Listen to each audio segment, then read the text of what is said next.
D'abord, la 42e session ordinaire du conseil d'administration. Elle s'est déroulée mardi et a permis de rappeler les nouvelles mesures prises pour l'intensification du potentiel d'action du Fonds africain de garantie et de coopération économique FAGAS. Une rencontre de pression qui notamment a révélé les états financiers de l'institution financière. Nos États membres dans un élan de solidarité remarquable ont tracé ces dernières années de positions pour le renforcement des capacités d'intervention de notre institution. Au nombre de ceux-ci, il convient de citer l'adoption en 2010 d'un plan de redressement à court terme qui a permis de restaurer la caractère de la signature du fonds.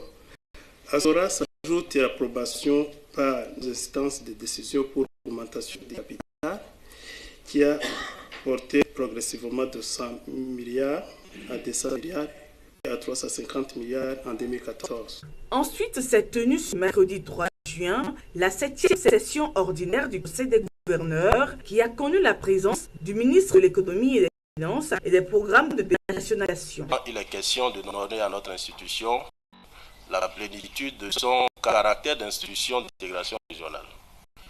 Il est également question de travailler à lui donner toute la dimension d'institutionnement de promotion économique de nos États, en faisant en sorte que dans un contexte de plus en plus marqué par la réunification des ressources concessionnelles, nous puissions mettre un accent sur nos instruments de garantie. Des souhaits de l'autorité gouvernementale que les cadres gestionnaires ou encore bras actifs du FAGAS comptent bien transformer en réalité, vu les nombreux défis qui restent à relever, afin de faire de l'Afrique un continent dans lequel le véritable développement économique sonne comme une évidence, ceci aussi grâce au FAGAS.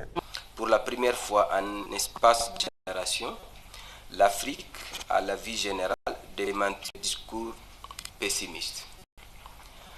La production économique du continent, hormis dans certains pays en guerre ou en transition, est revenue au niveau d'avant la crise financière.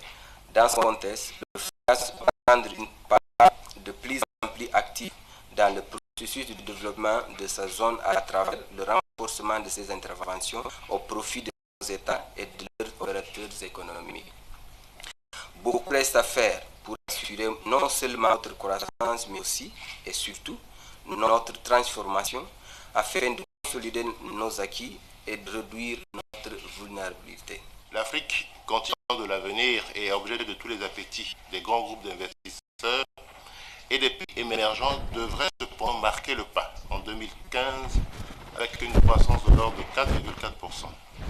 Cette pression impose aux institutions africaines plus de responsabilité dans le rôle qui est leur celui de contribuer au développement de nos États. Face à ces défis, notre institution se doit de mieux répondre aux sollicitations pressantes des pays membres tant en matière de garantie que de financement direct. Le FAGAS, grâce à votre appui, a engagé des réformes efficaces et mené des activités qui vont dans le sens de son développement.